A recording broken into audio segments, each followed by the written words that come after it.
Well, 11 attorneys general are letting the Obama administration know exactly what they think of the changes to Obamacare. In a letter to Health and Human Services Secretary Kathleen Sebelius, they wrote, quote, "The fix is flatly illegal under federal constitutional and statutory law. We support allowing citizens to keep their health insurance coverage, but the only way to fix this problem, written law, is to enact changes lawfully through congressional action." We are joined by one of those attorneys general, Patrick Morsi of West Virginia. Good morning, sir.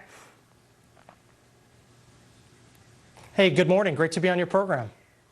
In this letter, and we're glad to have you, are you asserting that in order to fix a flawed law, that a law is being broken by our president?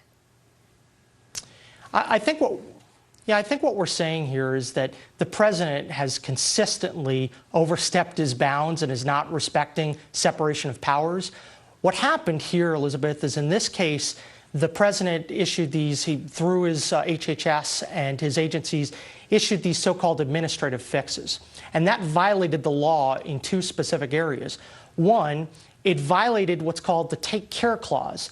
The president has the obligation to execute the laws faithfully. He can't just issue this blanket discretion that he's not going to interpret or not going to oversee the law effectively. Second, you can't just make up the rules as you go along. If you want to change a specific provision, you have to go back to Congress, or in certain instances, you can issue a new rulemaking, but that has to be compliant with the Administrative Procedures Act. The administration has done neither of those, and that's why what they've done is clearly in violation of the law.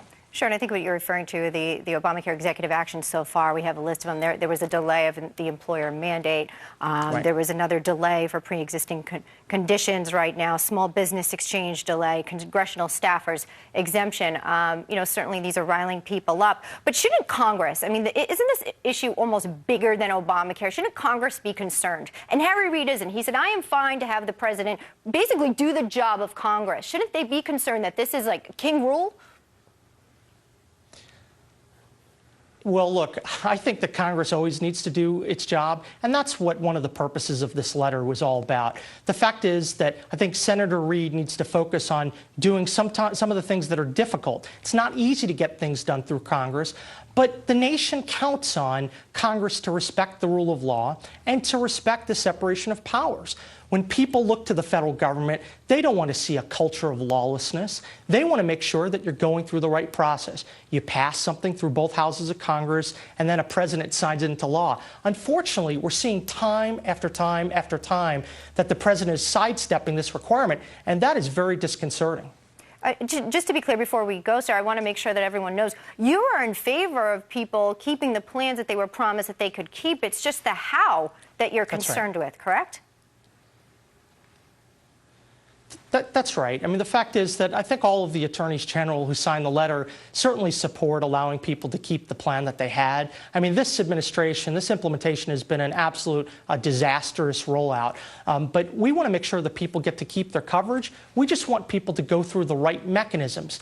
When you have a problem in the law and you have flaws, you have to go back to Congress and fix the problem. You can't make it up as you go along.